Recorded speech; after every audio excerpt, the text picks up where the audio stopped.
Күндердің бір күнде Сакура дейтін бала болыпты. Ол задрот екен дейсің ғой.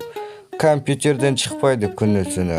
Бірақ студент, колледжге барып оқиды. Сабақтар бестейсің ғой, ё-моё.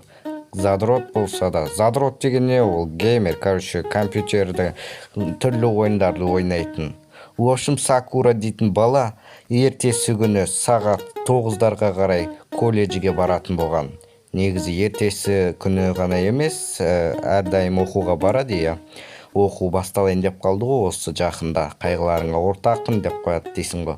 В общем, Сакура дейтін бала компьютер шұқылайды, спортпен айналысады дейсің ғой. Качок, молодец. Еще бұның өзінің керемет үйі бар, телевизоры бар, базы жоқ, біраз нәрсесі бар бұның. Еще сумкасы бар. Бұл қазір колледжге бару керек.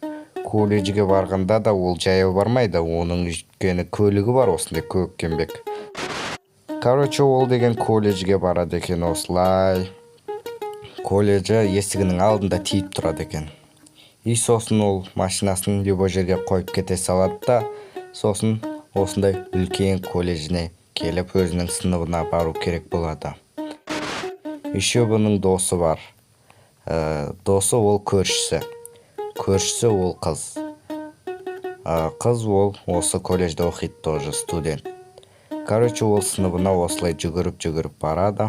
Сосын өзінің орнына барып отырып алады. Сосын отырсай. Ағайын келуін күтеді және қасындағы группаластарын келуін күтеді. Ал одан кейін Райна Тамакы деген бір қыз болыпты. Ол осындай жапонский ат. Осы қыз ғой, Оның да машинасы, үйі бар. Бұл ақылды қыз жалпы.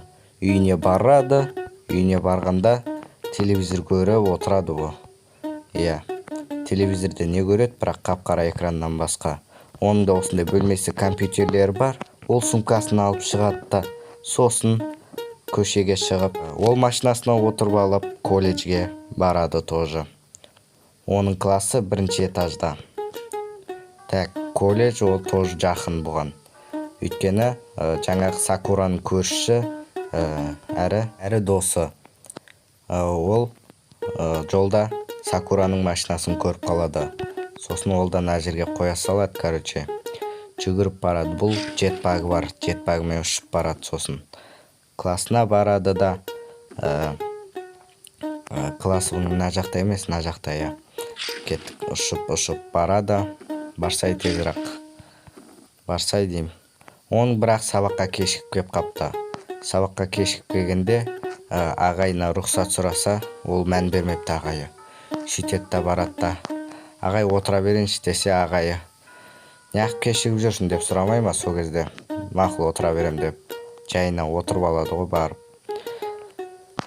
Сабақтан кешігіп қалғанын айтам да бұны. Тоже сабақ жазып бұл отырады. Осымен сериал аяқталды. Бұл мағыр бір керемет сериал. Лайктарын басып, подписаться етуді ұмытпаңдар.